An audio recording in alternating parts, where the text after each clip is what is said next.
Selamat ketemu semuanya. Saya mau mencoba menjawab pertanyaan dari beberapa anak tentang sistem daring ini. Bahkan ada seorang ibu yang menulis di Facebook, katanya dia mewakili suara hati seluruh orang tua se-Indonesia tentang sistem daring ini dalam hal bayaran katanya. Kami yang mendampingi anak-anak kami belajar di rumah. Sementara gurunya kan tidak ngajar. Tetapi kenapa harus bayar SPP juga? Kan gitu. Jadi seolah-olah kan gurunya tidak mengeluarkan biaya gitu ya. Nah, jadi tidak ngajar, tidak mengeluarkan biaya, tidak perlu juga digaji gitu ya. Nah, oke, saya jawab ya. Bapak Ibu. Bapak Ibu mendampingi anak Bapak dan Ibu satu orang di rumah. Lalu kami guru mendampingi atau mengajar satu kelas sistem daring. Nah, satu kelas itu isinya sekitar 30 sampai 36 anak. Artinya ketika Bapak dan Ibu mengeluarkan biaya untuk satu orang anak, maka satu orang guru jika mengajar di satu kelas, dia mengeluarkan biaya kuota untuk melayani 30 sampai 36 anak satu rombel. Kalau satu rombel, kalau sampai 10 kelas, berarti 30 anak kali 10 kelas. Mengapa begitu? Karena laporan anak-anak itu kan disampaikan ke WA pribadi gurunya. Masuk secara pribadi ke WA pribadi gurunya. Itu yang pertama. Yang kedua, ini emak-emak ini terutama katanya ya, gara-gara daring ini kami jadi darting. Ibu darting mendampingi anak-anak daring, gurunya salting loh. Kenapa? Kan gitu. Kami juga dituntut untuk lebih fleksibel, lebih meningkatkan lagi sumber daya kami secara cepat berevolusi menghadapi new normal dan daring ini, kan gitu ya. Buat video pembelajaran, kemudian mana lagi memikirkan penampilan. Kalau saya sih secara pribadi saya nggak masalah. Ya nggak perlu saya dandan heboh-heboh karena itu tidak style saya kan gitu. Nah jadi begini, ibu-ibu darting mendampingi anak-anak daring. Lalu guru-gurunya salting melayani anak-anak daring. Mengapa? Karena begini, tidak semua anak antusias ketika daring itu. Tapi guru itu tetap harus mengapresiasi anak tersebut, memotivasi anak tersebut untuk antusias belajar daring tadi. Dan Bapak Ibu mengatakan harus beli HP baru supaya anak itu bisa belajar daring, karena emaknya nggak mungkin HP-nya kongsi sama anaknya.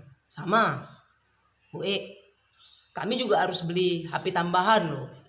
Seperti ini ya. Nah, saya sudah punya HP nih, Pipo Y51L. Ini mudah-mudahan saya sebutkan ini merek HP-nya ini, nanti PT Pipo Indonesia bermurah hati mau membagi HP buat saya. Nah, saya harus beli HP lagi satu. Kenapa? HP ini nggak cukup. Ini RAM-nya cuma 2. Sementara di sini sistem kerja yang selama ini juga ada di HP ini. Bahkan banyak grup WA di sini. Banyak aplikasi pembelajaran di sini.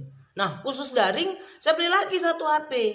Kebetulan saya sangat ngefans sama Pipo gara-gara Agnes Mo tuh yang pernah jadi brand ambasadornya.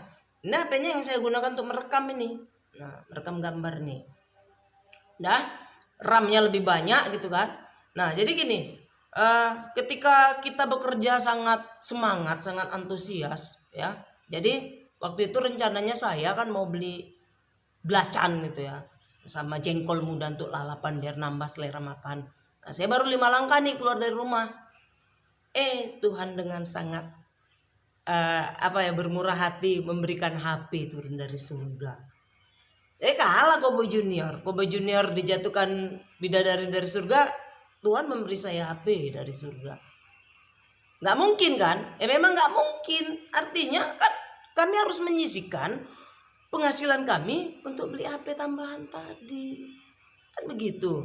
Yang berikutnya, Bapak Ibu, supaya HP itu bisa standby dengan baik ya. Kalau diletakkan di meja dia melorot-melorot gitu. Nah, jadi supaya dia standby berdirinya dengan baik, maka adalah alat tambahan yang dibeli. Jadi adalah tengsin apa tongsis nih, nggak ngerti lah saya. Nggak bisa juga gitu, capek saya megang ini. Belilah tripod. Nah, ini saya beli di Yongtel. Nah, kebetulan Koko Roy mau bermurah hati menurunkan harganya. Tadi saya dilayani dengan baik oleh SPG-nya Kiki dan siapa nama satu lagi, katanya namanya Raymond nama FB-nya. Nah, mudah-mudahan ya tambah laris lah itu toko Yongtel itu. Dan kalau HP ini dulu saya beli di Agung Komsel ya, mudah-mudahan Agung Komsel juga nanti mau bagi-bagi rezeki buat saya karena saya sebut tokonya di sini. Bapak Ibu, terutama ibu-ibunya ini, emak-emaknya ini, katanya begini, gara-gara daring ini ya, kami harus dampingi anak-anak belajar. Kami juga harus masak, harus nyuci, harus ngepel apa segala macam. Saya dan beberapa guru, termasuk seluruh guru lah, guru perempuan, guru emak-emak juga gitu ya. Kami kan juga harus masak, harus nyuci juga, buat video pembelajaran juga. Ini pengalaman saya nih ya. Saya harus nyuci di waktu yang bersamaan, saya juga harus efisien waktu, saya buat video pembelajaran.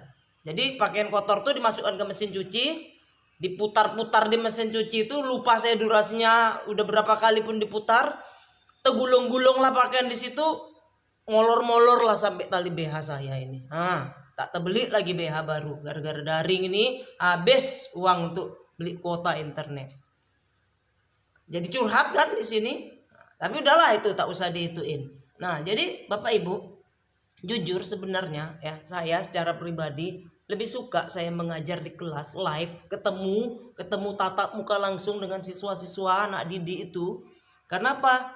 Ikatan emosionalnya lebih dapat. Lalu ketika dia kurang paham, bisa bertanya langsung. Seperti materi yang kemarin tuh, biosfer. Salah satu biosfer tuh lapisannya itu adalah lapisan makhluk hidup tinggal itu adalah udara. Lalu yang hidup di udara itu apa? Burung. Ada anak yang bertanya ke japri saya, Bu, kan tidak semua burung hidup di udara. Oh iya nak, oh ya benar. Ada satu jenis burung yang tidak hidup di udara, tidak terbang sama sekali, bahkan kebiasaannya mengeram. Yang dieram itu telurnya itu maksimal 2, dan biasanya mengeram itu laki-laki. Tahu burung apa namanya? Burung penguin. Jangan ngeres. Kenapa yang laki-laki yang mengerami telurnya? Supaya lebih aman itu telur. Karena apa? Laki-laki lebih berani kalau ada predator, melawan predator itu. Lalu yang betinanya kemana? Betinanya cari makan. Kan gitu. Jadi tukar peran itu istilahnya. Nah, karena daring itu nggak mungkin kan saya selipin. Tapi kalau di kelas, hal itu pasti terjadi, Bapak Ibu. Yang selanjutnya, ya, guru-guru ini jadi salting saya bilang gara-gara daring ini. Ketika buat video pembelajaran ya, nggak semua guru lah sepede saya menyadari bentuk yang tak keren ini, wajah yang tak keren ini. Bapak Ibu, saya beli tripod ini supaya apa? Maksud hati supaya tak terlihat dengan jelas lah hidung saya yang besar itu. Tapi ternyata tetap juga terlihat.